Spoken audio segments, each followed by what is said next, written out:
Hello and welcome to Watch What Crappens, a podcast for all the crap we'd love to talk about on ye old bravs. Happy Friday, everybody. I'm Ronnie, and that is the gorgeous, thin, and well-coiffed Ben Mandelker. Hello, Ben. Hi, Ronnie. How's it going? Good. How you doing over there? Doing great, thanks. Doing great. Just, Friday. Happy to be at Friday. Has any beauty queen texted you back today? Garsh! Garsh, I've been waiting. Oh, gosh. Maybe that's what I'm just a Garsh waiting in a store. Everybody, it is Southern Charm Day. Welcome. Before we get started, we're on the Mounting Hysteria tour. That's a tour that we go to your city. It's so fun.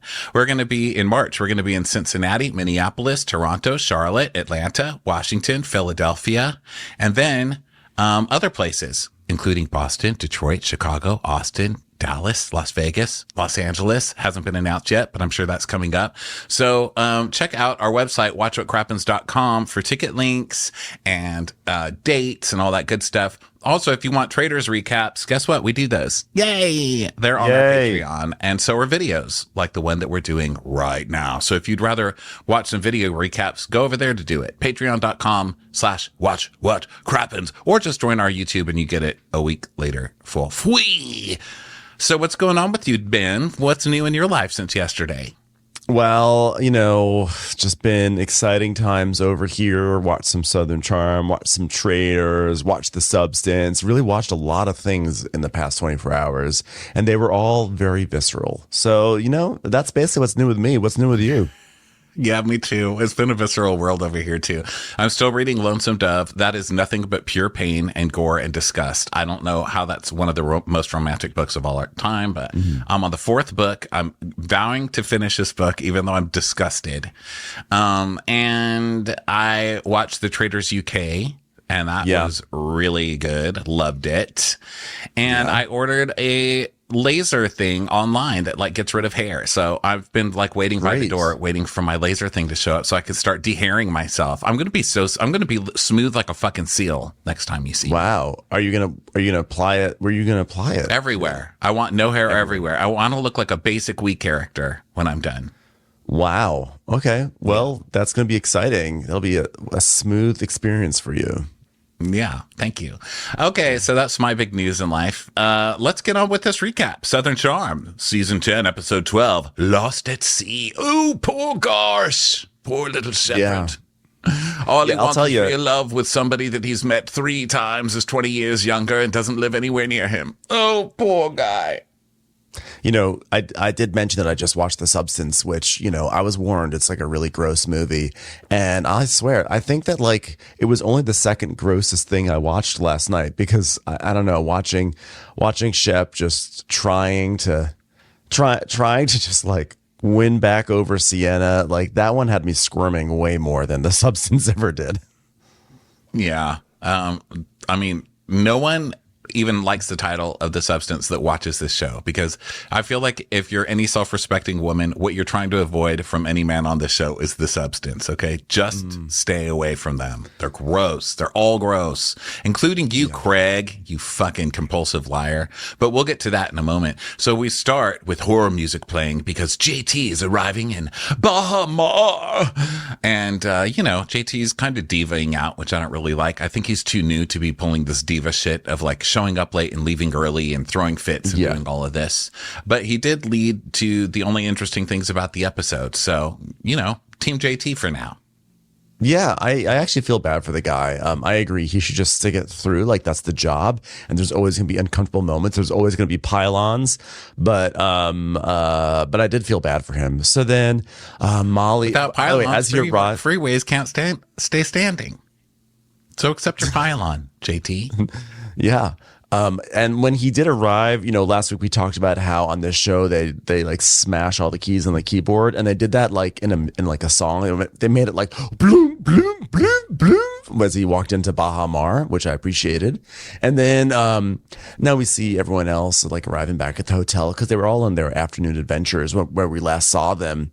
And Madison's like, okay, everyone, no drama today. So then they're all gonna like get ready for tonight, get washed, etc. Molly has sunburn, and eventually Taylor goes into Vanita's room and asks how the fish fry was. And Vanita says she thought they'd be frying fish, but instead they were just getting fried on alcohol.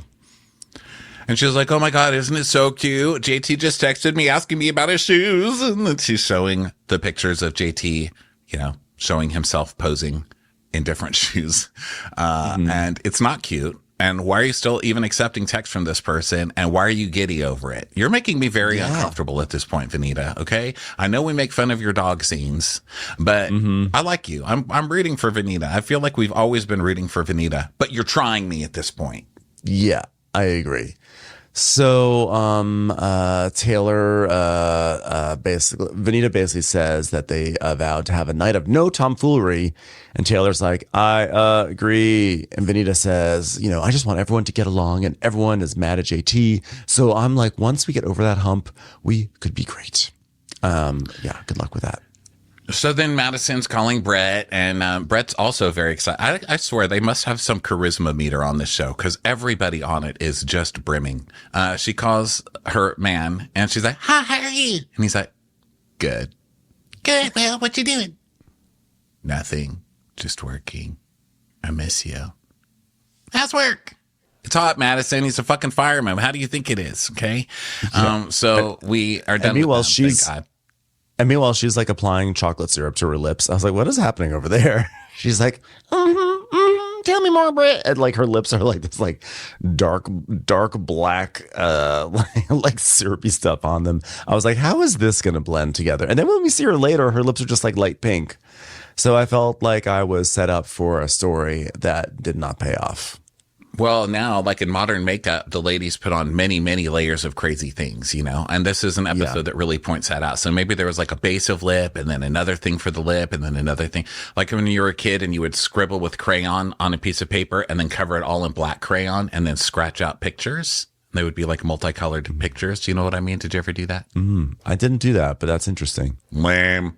So, well, it must have been my Montessori school. Just kidding. I didn't go to Montessori school. Anyway, there's a lot of stuff. And later we see it with Molly putting on her makeup where she gets the really dark thing and just like lines her face for the contouring. I know. Everyone's like getting ready for Lion King. Yeah. And then she looks fairly normal by the time she goes to dinner. Couldn't you just put on a little like, I don't know, eyeliner? Yeah, I don't know. I'm really big on eyeliner after watching The Traders UK because the hostess of that show she's basically a walking eyeliner stick. She's an eyeliner stick with bangs, and so that's all I really ever.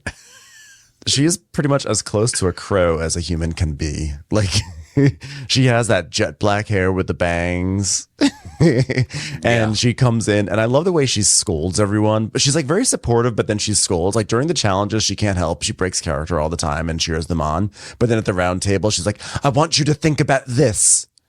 You just sent home a faithful. Think about that.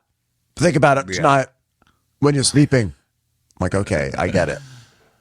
Okay, so now everybody goes over to dinner, and Craig and Austin are wearing the same outfit. It's a big episode where guys are dressing each other too, and they're like wearing matchy things. Like later, Craig and Shep wear short rompers, and I don't know. It's all very confusing. I'm not really sure what's happening this episode, but they go to dinner, and Molly's ass decides to do more work than she has this season by sweating, so that's good. Someone's making an effort. And then Whitney shows up to dinner, and then JT comes in, and the music's like, blink, blink, blink, blink, blink, blink. It's like every dying sound of every instrument. Yeah. And then everyone says hi, and Vanita's like, there's a different type of joy when JT's in the room for me. Yeah. Sure. I mean, it just feels like we've been told these things, but they're like, I still don't fully believe them, So they all get on this bus and everything. And like the people who like JT go on JT's bus, but people who can't stand him go on a different bus. And Mass is like, I just want to flick him out of here. Just like a little flick. So JT's like, well, I'm cautiously hopeful to be here. I mean, there's enough relationships in this friend group that I do care about that it's worth the awkward feeling that I have right now in my chest and my heart and my gut. I'm like, okay, just you're in the Bahamas. Have fun. Come on. My chest, my heart, my gut. My gut. I have enough. I feel it in my neck, my back, my pussy, and my crack. A lot of friendships. So Shep is also moping around in the van, because his girl still doesn't like him. And so they're like, good to have you, JT. And Whitney's like, yeah, I'm here too. I was just chilling today. Shep's like, yeah, this is good for you. You're going to be happy, JT. You're going to love it here. Just look how happy everybody else is. One girl won't show up. Whitney won't show up. Vanita showed up a day late. Everybody else stayed in bed all day. It's been great time. So now they all arrive at dinner, and JT and Madison are on opposite ends of the table. And then it's like Sally has to sit next to JT, but she doesn't really want to. So then Craig basically, Sally's like, she's like, absolutely fucking not. Sorry. I just do not like that guy. I mean, that's someone who I would not be giving a BJ to in the parking lot of a Great American, if you know what I'm saying. Actually, it's pretty obvious what I'm saying. I literally just said it. Yeah. We cut back to why she's mad, and it's because at the tuba party, JT confronted her about breaking up the very healthy previous relationship of Gaston by giving him a kind of blowjob in the Great American parking lot.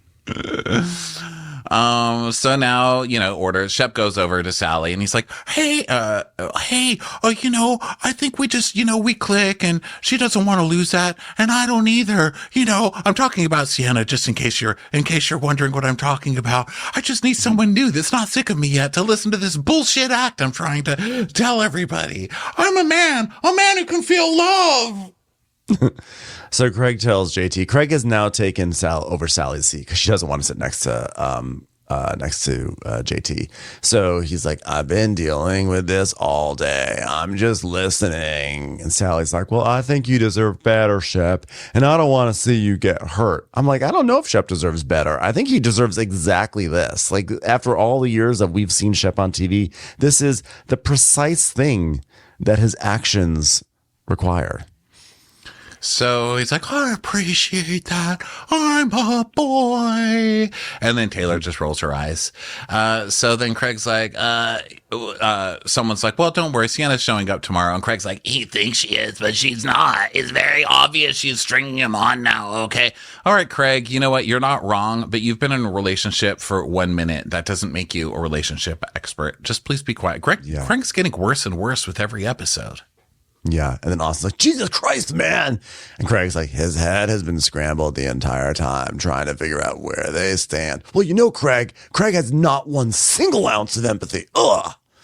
So, That's like, well, Madison, I'm sorry to notice, but your chest is just glistening.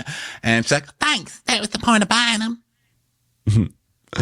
So food arrives, it's all lovely and delicious, and Shep is like, hey Molly, not to belabor the point, but remember how I was telling you about the text I sent to Sienna? The really romantic text that will surely win her over? The one that ends with, thank you for listening to my TED Talk? And she's like, oh my God. Yes. Oh, okay. So what, you want to talk about it? So then he starts showing her the text and he's like, this is what I sent her. And she's actually since she likes Shep, she's being supportive, even though she knows this is a creepy ass, terrible text. She's like, oh my God, this is really sweet. Oh, and that line about, oh, my heart sings when I'm with you. Oh my God, you're going to make me cry. This is so sweet. Oh my God, and her freckled little lips. That is so cute. Oh my God, to Garsh or not to Garsh. Oh my God, Shep, you're like poetic. You're like poetic.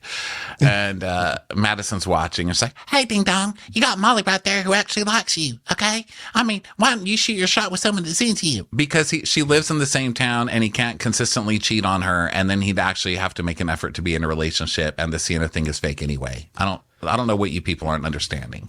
It's really annoying that nobody on this cast really understands, or they do understand and they're just too bored to call it out. Come to work. Yeah. Cast. Yeah, exactly. So Shep is like, I mean, if you got that text message, would you be like over the moon, a free TED Talk? And she's like, yeah. I mean, even though you don't have any freckles on your lips, I'm a changed man. Look at me making cute jokes. She's like, oh my God, do you need freckles? I'll put freckles on my lips. Like, whatever you need. What do you need me to do to stay on the show? I've already dated Whitney, so I really don't know what else I could do. Sure, someone hand me an eyeliner pencil. Okay, Mama's got to pay the mortgage. So then JT's asking about the boat tomorrow, and Shep says they're going to go on like a boat trip. It's going to be like Jamaica, Mon, and it's going to be a 400-foot boat. And Sally is saying, oh, good, it's big enough where I don't have to, they won't notice if you go missing. Referring to JT. And he's like, would you like some food salad? Why don't I hand the missus this plate first? Because as everyone knows, I'm a respecter of the female. And she's like, oh, God. And they're like, wow, look at that. It looks like JT's making an effort to get along. She says, oh, yeah, he handed me a plate. Big whoop. I love your hair tonight as well. Love that, too. She's like, don't fuck with me, JT. He's like, you're also stunning, I might add. You know, this is where JT goes wrong because he does these things that he like, these are like textbook chivalrous things, right? You're giving a compliment to a lady, and so therefore you're getting along. But it's like, nope, that's not how you communicate with someone. That's not how you connect with someone. You're just giving comments that are kind of creepy and make people want to be like, ugh. So like, he doesn't seem to really understand.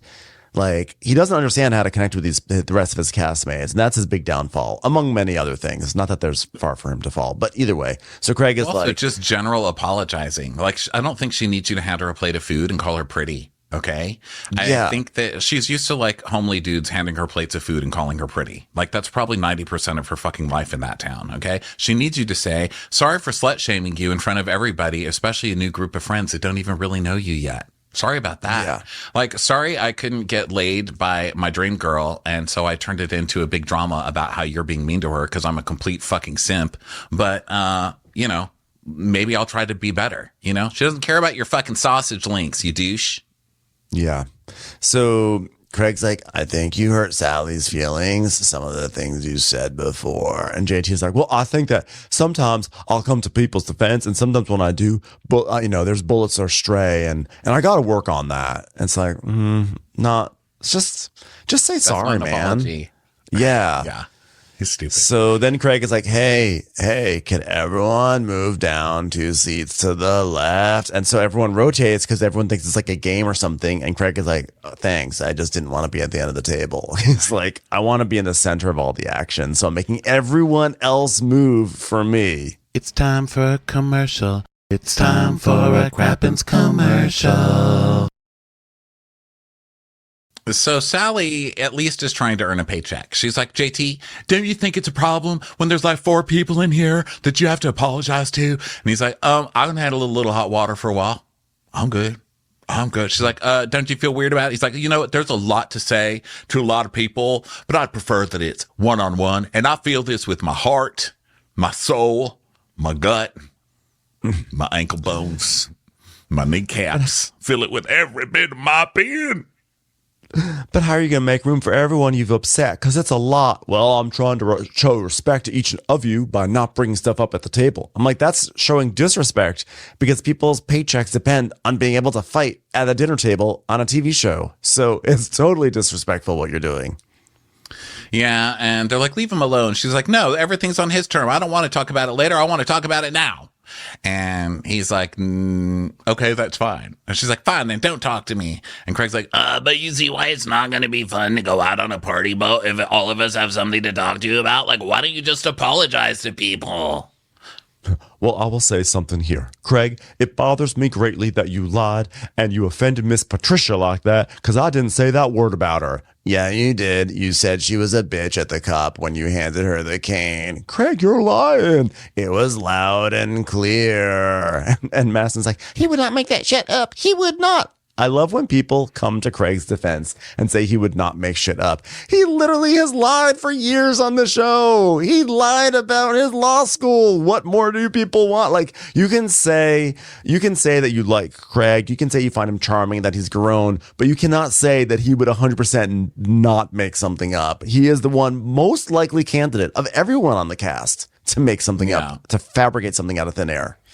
And JT's like, he wouldn't. Now you're 100% sure that Craig's not lying. She's like, I don't think Craig gets off on making us feel like shit, especially his mother. She's very, very rich. now, the thing with JT is I believe JT. I don't think he called her a bitch, and he didn't say the word affair and everything that we're about to get into. I don't think he did that stuff. The problem is he did come in swinging at everybody at the beginning of the season. He did insinuate that Madison's husband was super jealous, which he was when we found out, when Madison said that he did get pissed and they did call him for clarity. But it wasn't really about an affair. So we do know that he was jealous, but still it wasn't really his business to be, making that camera fodder or whatever. So she has a right to be pissed. But the problem is he's made everybody pissed. So there's nobody to stand up to Craig, because they don't care. They know that Craig is lying. They don't even care that Craig is lying because he's against somebody they all hate. That's you. And you did this to yourself. So. Yeah, I think JT came into this season feeling like he had a really strong freshman outing. I think the audience by and large liked him, even if he was like annoying at times. He stood up to Austin. People liked that. And I think he came in thinking that he understood the game now, and now he was going to make his move to really center himself in the show. And he overplayed his hand, and he messed up right out of the gate, and he was never able to come back. And then he's been stuck on the outlines. People are not filming with him. He knows it. And now he's coming in, and he's sort of now he's going to try to play the pity card, and he's just failing at it. He just completely flopped this season, even if he is in the right on these situations. And he was at BravoCon. And this is the image that will always stick with me years later of JT. And I think this summed him up pretty well. He's walking in, and there's a group of people taking pictures, like fake paparazzi or whatever. And whenever they come in, they're like, whoa. So he came into some lukewarm woos. I would say some lukewarm woos. And then he had a water bottle, and he threw the water bottle up to catch it and look cool. But then the water bottle exploded in his face. I think he didn't have the top on or something. So he caught it, and it squeezed all over his face. And he had a moment of looking embarrassed, and then was just and just started pouring it all over himself, and then raised his arms to do double politician waves and had really sweaty armpits. And I was like, this poor guy, Yeah. He's just kind of sad. And so that's kind of the image that will always stick with me. And that's pretty much every scene he's done since. Yeah. Poor guy.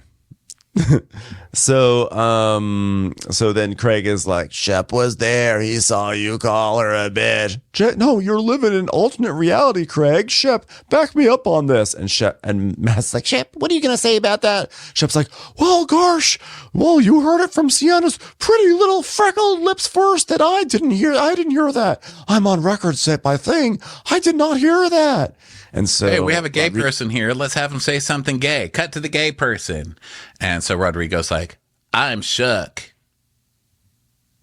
Thanks. All right, someone pay the man.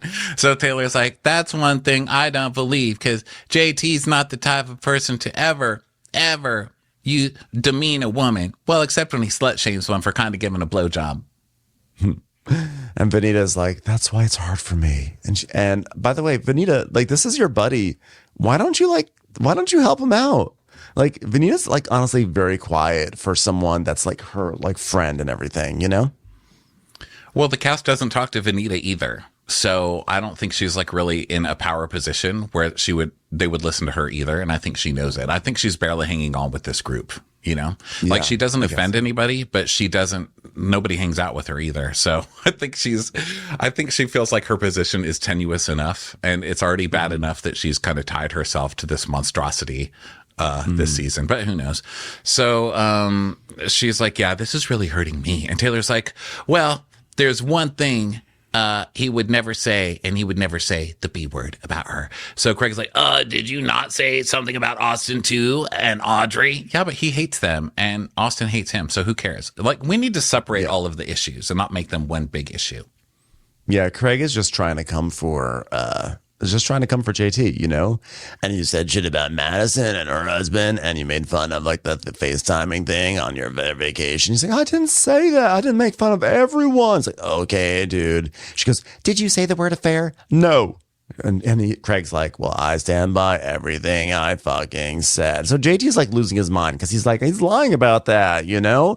And she's like, do you remember that, Shep? And Shep is like, oh, Garsh, the fair. No, it was nonsensical. The exact opposite of the Vietnam War by Ken Burns. Honestly, I didn't understand what he was saying. So then we cut back to the golf place where JT is talking about Madison putting on his blue stripes in Jamaica, and it made Brett feel a little weird. Bronk. And Vanita's like, but you didn't say the B word, right? You said the word affair. So what's the story? And JT's like, Craig lost. That's the story. And Madison's like, I'm starting to realize this might be a little bit blown out of proportion, and maybe Craig, said it a little too dramatic or something. So now, JT, I'm not going to embarrass you in front of all these people. So next time I embarrass you, it'll be one-on-one on national television. When I say something like, you think I would have an affair with you? You? I would love to talk. I would love to talk. Thank you, Madison. Thank you. She goes, I'll give JT half an inch on this one. So Craig's like, I really thought you were going to own your shit, man, and apologize to everyone. Watch Craig, when confronted with the fact that there's no audio evidence or any evidence whatsoever from production, still not apologize to JT at the reunion. yeah, because they just showed us a clip too of Craig lying, because that's not at all what JT said. They just showed a clip of JT saying, well, I handed Miss Patricia a cane and she didn't take it. That was weird, which is not the same as saying that old woman's a bitch, So, yeah. Craig's like, I didn't lie. What you said, flame this. It's like, what you said, flame this. Ha, got you. So he's like, things are not going to get better with me sitting here, so I'm going to go to the bar. So Ryan's like, oh, I'm shook as well. All right, another gay getting his paycheck. So he runs off after Craig to do nothing, as Ryan does on this show.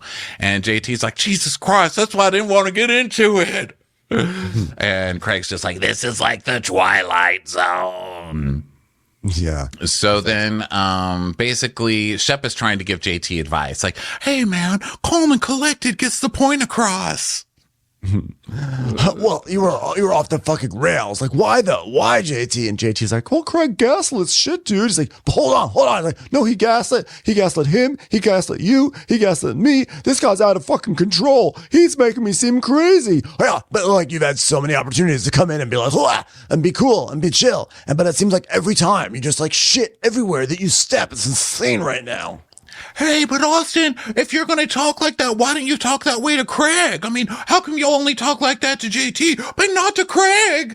And he's like, don't you dare compare the two. How dare you? He's like, yeah, but you just sit there quiet as a church mouse with Craig. And he's like, don't you dare compare the two. So now Ryan and Craig are talking at the bar, and Ryan's like, He came here tonight to call you a liar. And Craig's like, yeah, well, I don't have a transcript of exactly what he said. No, I don't. But I know what I heard, which was bitch. So Shep's a pussy because Shep was there with me. But Shep's so fucking messed up with his Sienna thing that he just wants everyone to get along, which doesn't make any sense. So then Sally, I guess. What does that have to do with anything? I guess he's saying that Shep wants everyone to get along so that way when Sienna hangs out, she's not like horrified by the group.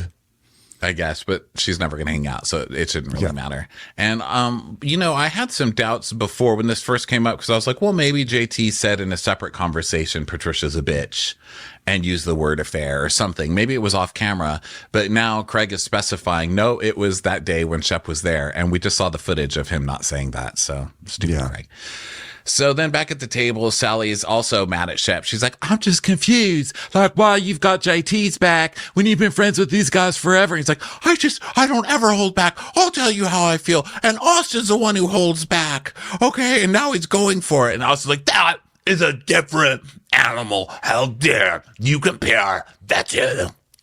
But it's true. No, you're wrong. Well, you're not wrong. You're not wrong. You're not wrong. wait, what? You're capitulating. Austin backs down immediately. He's like, okay, you're not wrong. Greg's not here. I don't have to be mad anymore. So yeah. I mean, this So is so Shep's- double standardish. With Craig, Austin talks a big game until it's time to talk the big game. But JT, he's an easy target. I stand for justice. Thank you for listening to my TED Talk. I'm going to reuse that a few times. So Austin's like, yeah, I still hold a grudge and you're a piece of shit. But all these other people have an issue with you, man. Okay. Like everyone does. So blah, blah, blah. So Sally's like, well, I'm making this statement right now. I will not go on the boat if JT goes on the boat. Sally, you're doing nothing on this show. Okay. Bring JT on the boat. Hit him on the boat. What's a party without a pinata?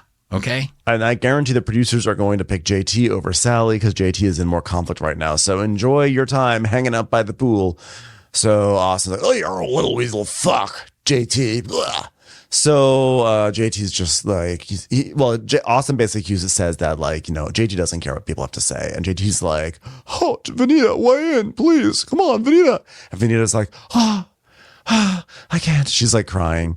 So Austin's like, This is hurting me. A piece of shit on my toe. It's really hurting me. And Austin tells him he's literally a piece of shit. So JT's like, I'm out. You're not, none of y'all are worth my time. And so he leaves. And then JT's like, for you to call me a piece of shit after how you handled your shit last year. He's like, go deflect to someone else. I don't care. How dare you conflate that too. So JT leaves, which, you know, I feel like they just need to start putting guardrails up to stop letting cast members leave at this point. It's ridiculous with this cast. Like, no one's there. They've got half a cast every time they shoot. And two of those people are JT and the other one. I mean, not JT, Rodrigo and the other one. You don't do anything. Ryan. What are you guys doing? Yeah.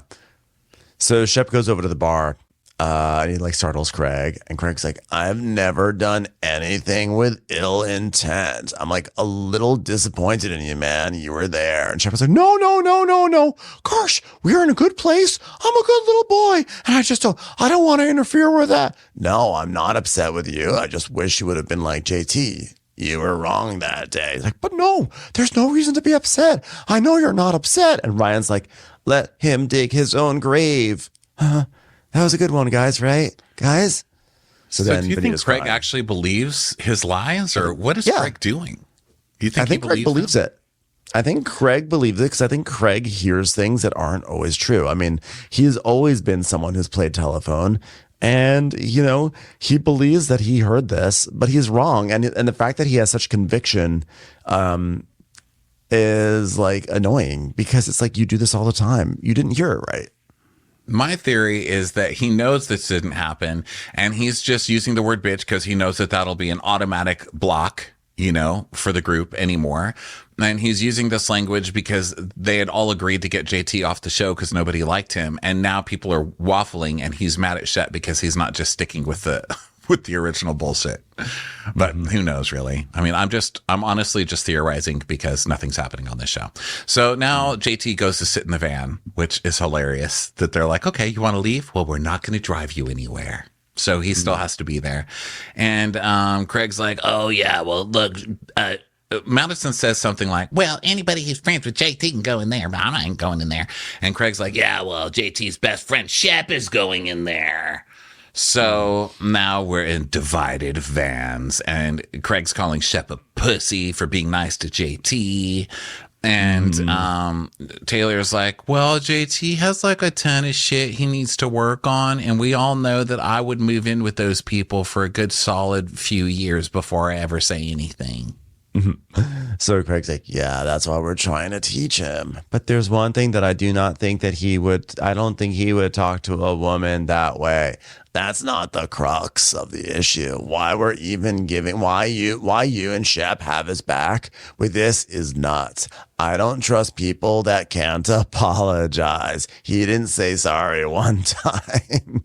So in the other van, JT's like, I've never felt more like a piñata in my life. That was as close to feeling like a piñata as you could possibly be. It was like I was like a big thing stuffed with candy hanging from a tree and people were swinging at me. What I'm trying to say is if you had a child's party, it's like, we get it. You feel like a piñata. So Shep is like, oh, you handle yourself very well. I was like, no, I'm going to fly home tomorrow. And then Whitney is like wasted. He's like, no, listen, don't leave.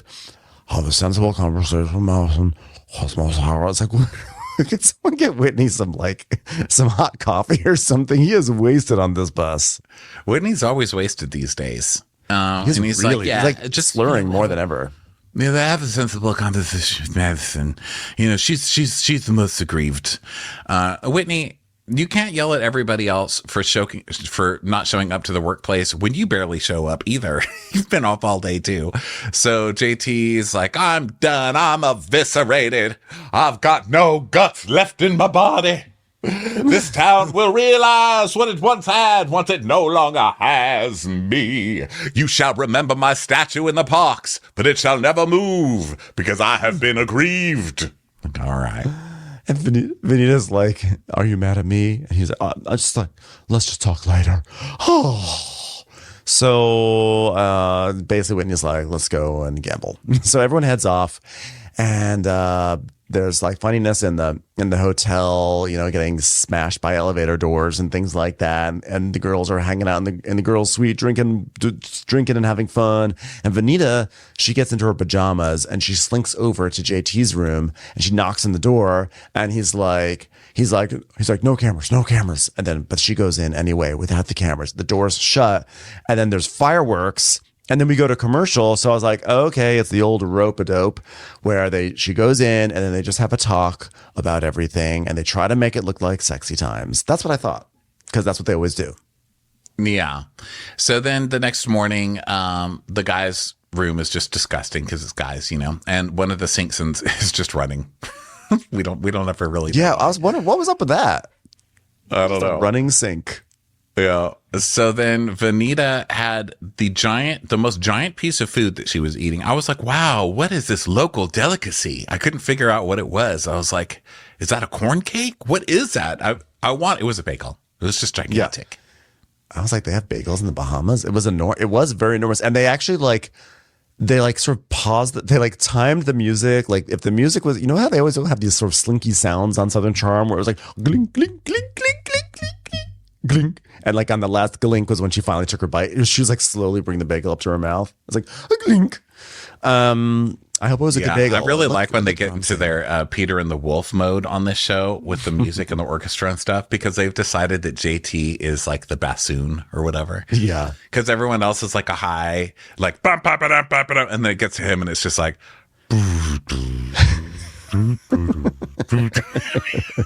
every time they cut to him, they just cut to the bassoon.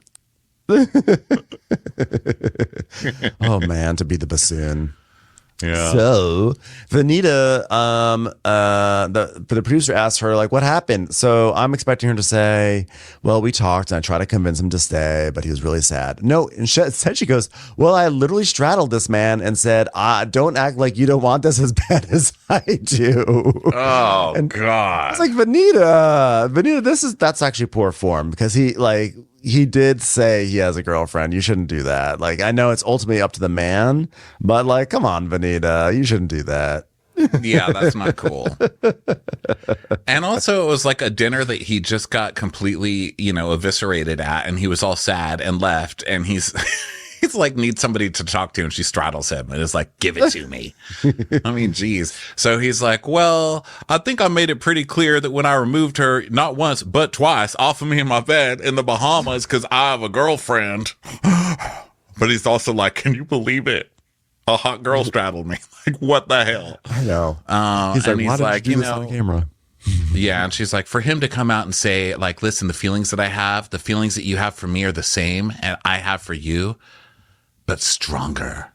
So then what is he doing too? These two, I can't. Yeah, I mean, he was wrong when he was initially being flirty with her, and he was wrong, like that whole dinner and everything. He ate the whole meal and was being flirty, and then it's like, by the way, I have a girlfriend. Like, so he sucks for that. I'm just saying, Vanita, don't waste your pretty on JT. It's time to move on. You're like a gorgeous catch. You're probably one of the biggest catches on this show. Like, you could do better than JT. Like, that sort of throwing yourself at JT when he's already in a relationship. Come on, Vanita. But this show, This show is famous for you have to fuck somebody to be on this show. I mean, look at Whitney. Like, honestly, like he's definitely the gatekeeper of that. Look how many people have had to date Whitney to get on this show, or Shep, or one of them. You have to do it to get on this show. I mean, it was like last year it was Olivia, that when she was pretending to date people just because she wanted to be on the show, you know?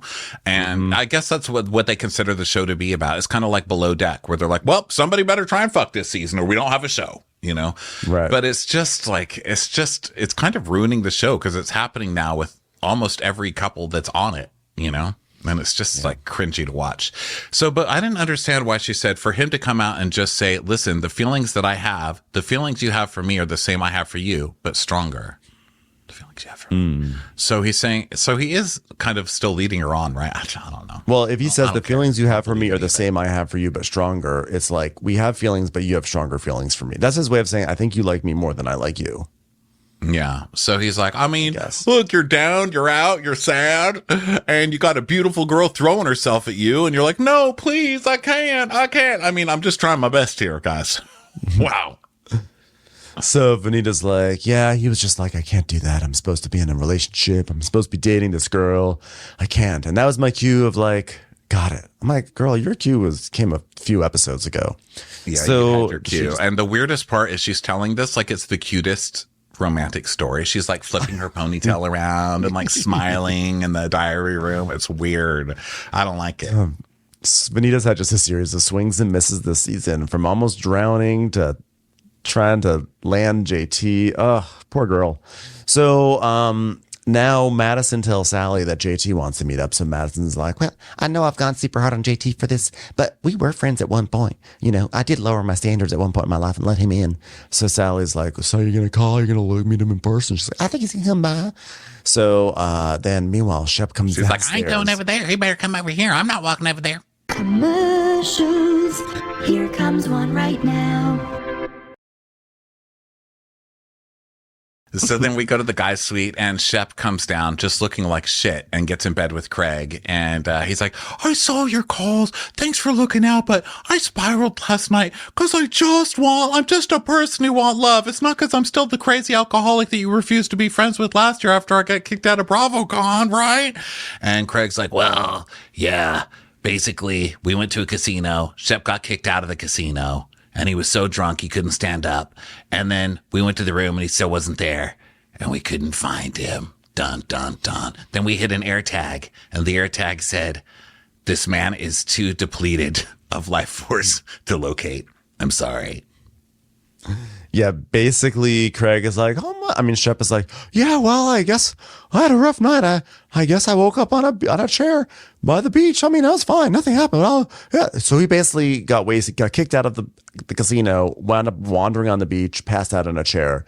So I guess old Shep isn't so far away, huh?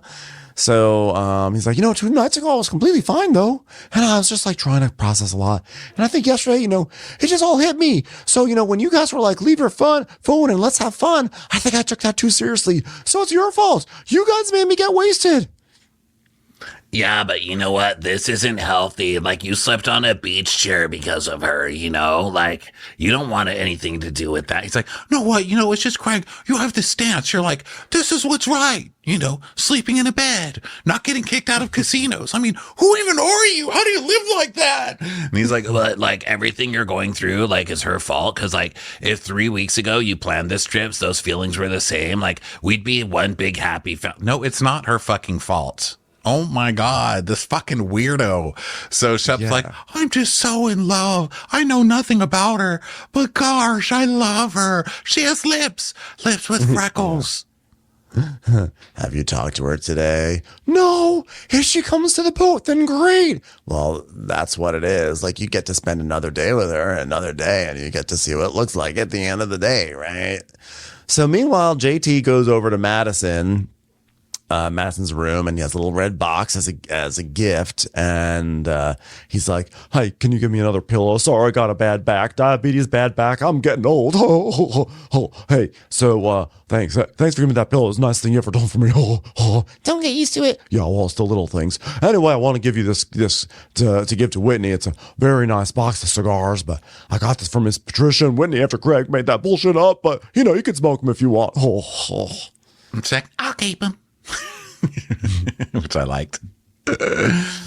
So he's like, "Okay, and you can also decide who gets to smoke them. All right. Well, thank you for taking them this time, because I didn't want to get it into the table, but I didn't want to have those conversations at dinner.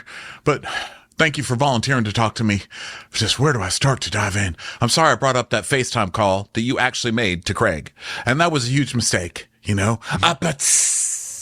And she doesn't deny that the phone call happened. And he's like, "It wasn't a hit job on you."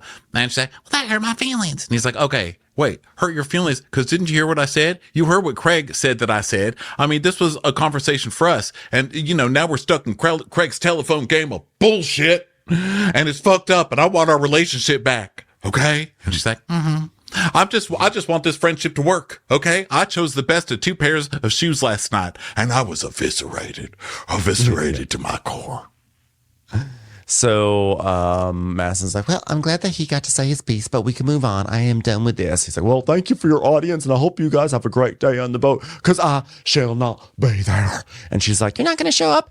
"No, I'm going to go back and take care of some business. My mama sent me a rug, so I'm going to put it somewhere." All right, well, I don't think you need to carry it out. I mean, part of being in this group is dealing with being hazed, and you're going to have to get on that boat while everyone yells at you. You got to do that. She's like, "No, I can't negotiate the truth with Craig. No."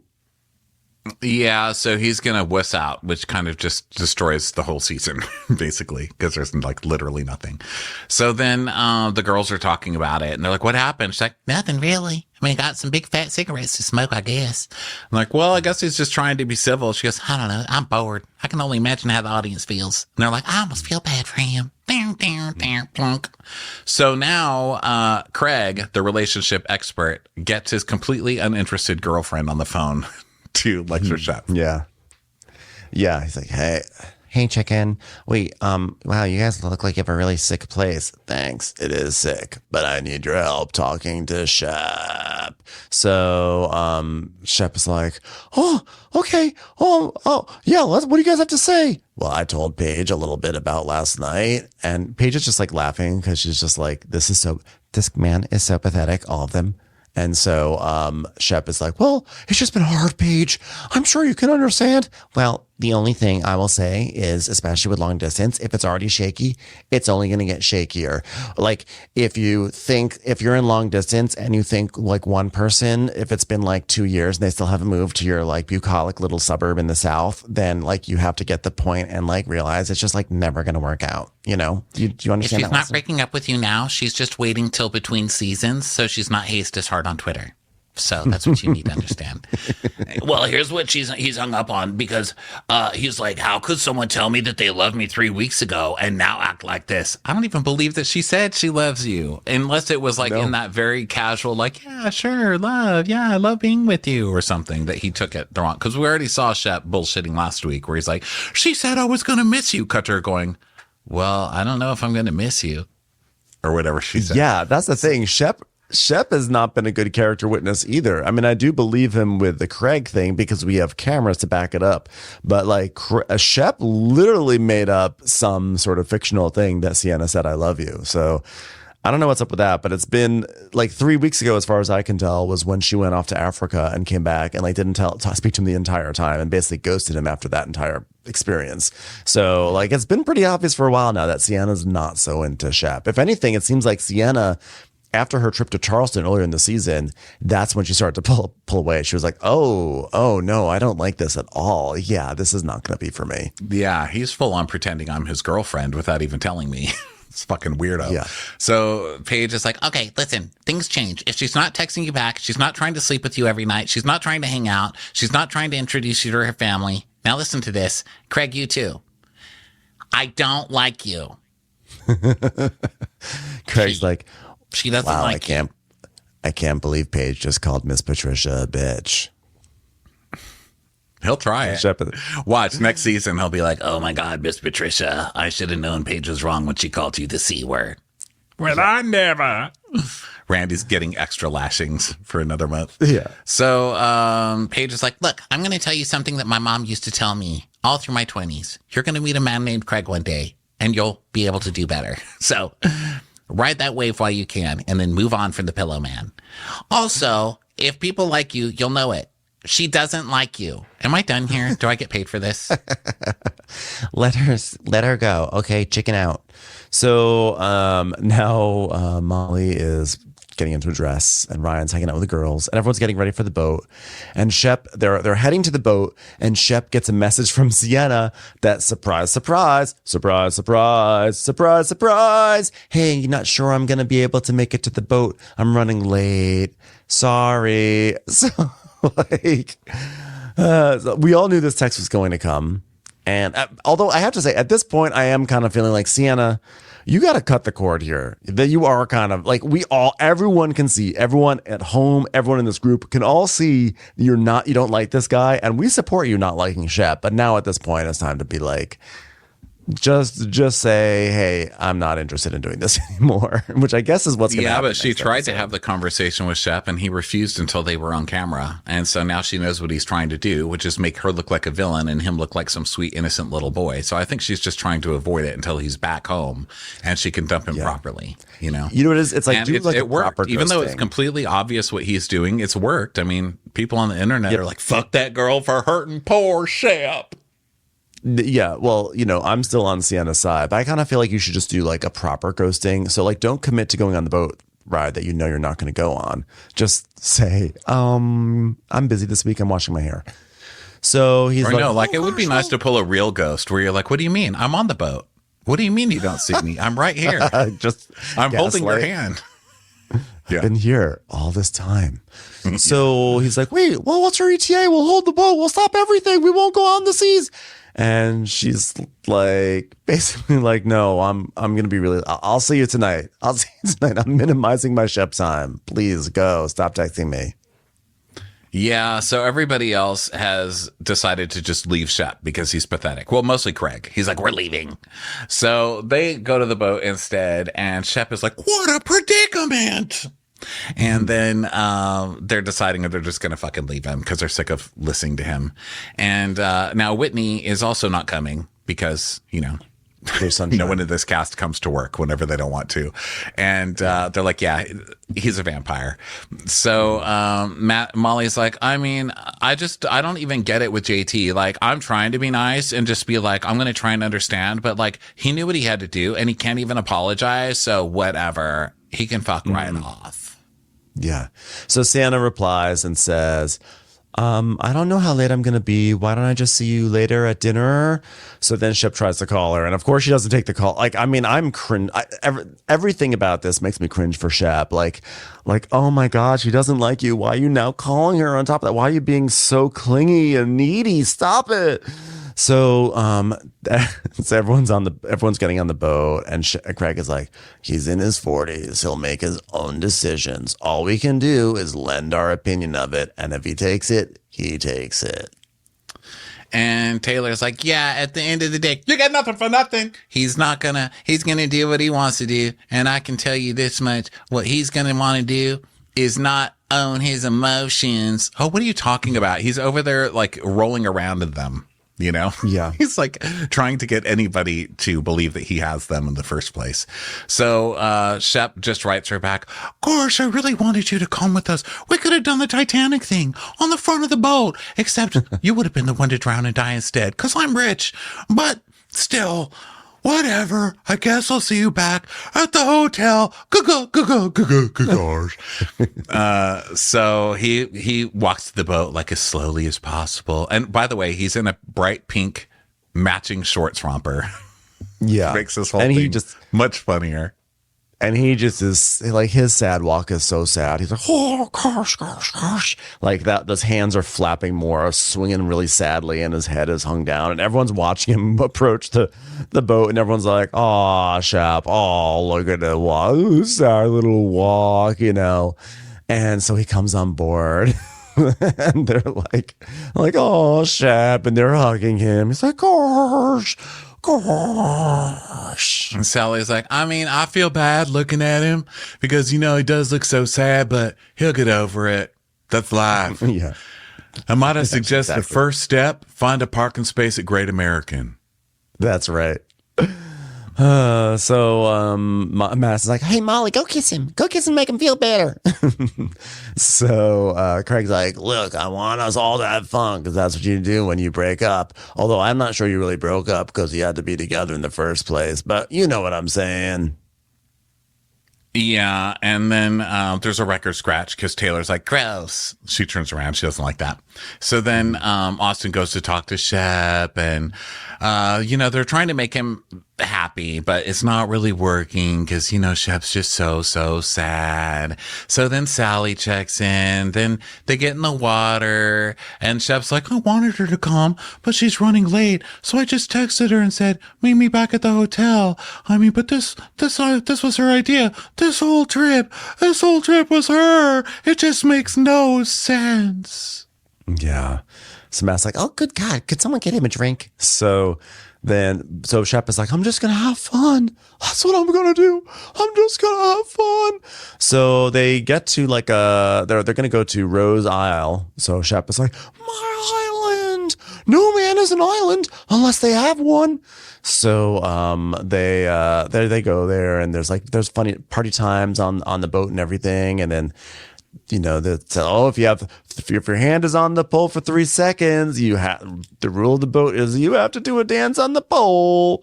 So it's all kind of like fun stuff. And they're all like, yeah, we need to get Shep drunk because he's spiraling right now. Yeah. So then Molly's talking to Shep later, and she's like, yeah, I haven't had sex in over a year. It's been nuts. I don't even know what it's like to have sex as an obese person yet. And he's like, you've been celibate? She's like, I mean, I masturbate, so there's that. So that's fun. I'm not, I got a vibrator. And he's like, wow, well, I didn't want to say it. She's like, I mean, come on, I'm not a nun. Okay. So Austin saying, well, I don't know, I don't know what the situation is, but, nobody can make you get over someone except for yourself, Your friends can be like, come on, man. But, until you stop feeling like this is insane, what are you going to do, So then Vanita, Taylor, and Rodrigo are talking, and Vanita's like, yeah, JT really hurt my feelings because he wouldn't come on the boat. And I said, do it for me. But then he wouldn't come on the boat for me. And I was like, wow, that really hurts. Okay, you're another one. Why don't you just date Shep? Yeah. You're both pathetic at this point. Stop. The man said he doesn't want you. Stop texting him. Rodrigo's like, plot twist, JT's with Sienna. Ha ha ha ha ha ha ha ha. I'm shook. So JT's packing up all his stuff. And then we go back to Vanita, and she's like, JT's my best friend, so it's hard to have everyone come at him at the table. He was like, I'm stressed. I feel like I'm getting beat up all the time. And I'm like, well, you got to make it right. You're allowing everyone to beat you up right now because you're not speaking. So JT's like, well, I'm leaving the Bahamas because I see Mission Impossible right now with the friend group. And so, oh, please, you're just picking that movie because he's also short. Yeah. So then he's packing up, and it's the longest 5-minute packing scene I've ever seen. They're like, well, we're paying this man, so we might as well get him doing something. Let's watch him put his stuff into packing cubes. So we watch that for a while, and then he leaves, and he's like, see you later, NASA. And he's out. So then back to the boat. Austin's like, hey, Sally, show him your tits. There's the boat over there. Why is everybody telling Sally to do that all the time? Poor Sally. So then Austin's like, hey, Molly, do you think Shep's tongue would taste like sandpaper? And she's like, do I think his tongue would taste like sandpaper? Well, why don't you try it out? He's like, Garsh, it's been a year. I'm doing her a favor. So Molly's like, I feel like I'm at a middle school dance, and everybody's like, go dance with him. But then I'm dancing with a tuba. Flashbacks. So then they hug, and it's cute and everything. And I'm not buying any of that either. I'm not buying that Molly likes Shep, or that Shep's even considering this. It's kind of bad. It's kind of bad improv at this point. So then Craig is doing some ocean euphemisms. He's like, hey, you know what I always say? Go where the tide is. They're like, yes, well done, Craig. So Madison and Shep sit on a boat together because they're on the island. They're just like going to hang out. And Shep is like, Garsh, Sienna and I, we went around that point and she was like, I want you to buy me that house. And Madison goes, shut up. He's like, yeah, it was like a $10 million house. And I was like, I don't know. Hey, do you feel like maybe you're not rich enough for her? And Shep goes, yeah, maybe I do. I'm like, wait a second. What is this narrative? Like, no, she's not a gold digger. She has TV. She sees who you are. She talked with you. She got tuna salad spat at her face when you talked with your mouth open. Okay. Like, it doesn't have anything to do with money. No. That's what happens when you don't give a guy like Shep what you want. He immediately starts calling you a gold digging slut. That's what happens. That's classy change Shep for you guys. But then, to be fair, he goes, but then again, who am I? Who the fuck am I? I'm a fucking wild son of a bitch, sort of a disaster zone. Yes, that's probably the stronger point than that Sienna wants someone who can afford more than a $10 million home. Yeah, but he doesn't really believe that. He just wants some pretty girl to tell him he's worth something, which Madison doesn't, which I really like. At first, at least. She's like, Yeah, well, you are sort of a mess. How am I a good idea for anybody? I mean, who wants to wake up to somebody who's got a mailbox full of their daddy's money? No one, probably. Who wants someone handsome and set for life? No one. I've read Shakespeare. I'm realizing that in the past, I was a wild man. But you know what, though? Last night counts as the past, and today is the now. So I'm feeling a bit inadequate because a lot of girls are seeking a stable life. And I'm like, Mr. Toad's Wild Ride, so I don't know. isn't that ride closed? No, it's not. I recently went on it. Really? I went on it with a cold brew. Yeah, which was a fun experience. I took an illegal cold brew. You weren't supposed to have a cold brew, but I was like, I told the person when I was getting on, I was like, what do I do with this cold brew? And he was like, just hold it low so the cameras don't see you. So I had a cold brew. He's like, just fucking take it. It's Mr. Toad's. Okay. I was like, if I'm going to hell, I'm going to hell with a cold brew. So that's what happens on that ride. You go to hell. That's the whole point of the ride. So Madison's like, You deserve to be loved as much as you're giving her. So, fakely. and he's like, oh, thank you so much. Wow. She goes, Everybody deserves to be someone that loves someone. Everybody deserves to be with someone that loves them. Even Shep. So she's trying to be sad for him, but it's Shep, And so she's like, Whoever thought I'd be sitting here talking you off a ledge? He's like, I was just so angry about it. Oh, thank God we know now she's just a gold digging slut and I can move on with my life. Yeah. There we go. Yeah, That's my boy. And that was the episode. So next week it looks like Sienna is finally going to tell him, I don't want to be in a relationship with you. We never were in love. We weren't even boyfriend, girlfriend. Stop. Goodbye. Get out of my face. I'm looking forward to it. yeah, I hope they have another 6 episodes this season. They're really making it happen. All right, everybody. Thanks so much for being here for Watch What Crappens. We will be back later today with a Traders recap, and we'll be back next week with just all sorts of stuff. So check out our tour schedule over at watchwhatcrappens.com, and we'll talk to you next time. Love you. Bye. Bye.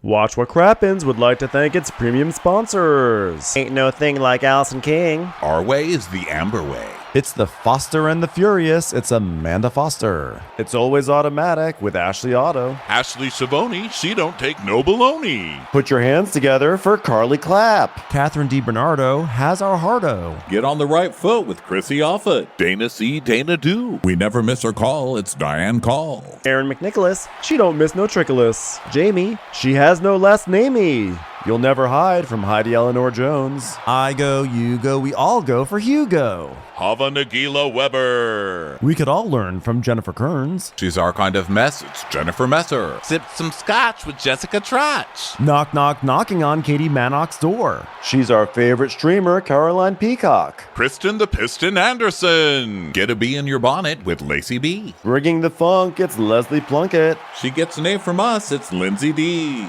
Let's give a kisserino to Lisa Lino. Fresh as a daisy, it's Maisie McHenry. We love her on the rocks. It's Melissa Cox. Megan Berg. You can't have a burger without the Berg. This is Living with Michelle Vivian. I love ya, Olivia Williamson. Tastier than Flanderson, it's Rachel Manderson. She sure is swell. It's Raquel. Yes, we canna. It's Savannah. Cast a spell with Shannon Spellman. Let's share with Sharon Eldridge. The Bay Area Betches. Betches. And our super premium sponsors. She's VVIP, it's Amanda V. Somebody get us 10 cc's of Betsy MD. She's got a leg up. It's Beth Ani. We're taking the gold with Brenda Silva. Let's get real with Caitlin O'Neill. Don't get salty with Christine Pepper. Can't have a meal without the Emily Sides. Who, what, why, where, and Gwen Pentland. It's our queen. It's Queen Laifa. Nobody holds a candle to Jamie Kendall. Know your worth with Jason Kurth. We got our wish. It's Jen Plish. She's not harsh. She's Jill Hirsch. She's a little bit loony.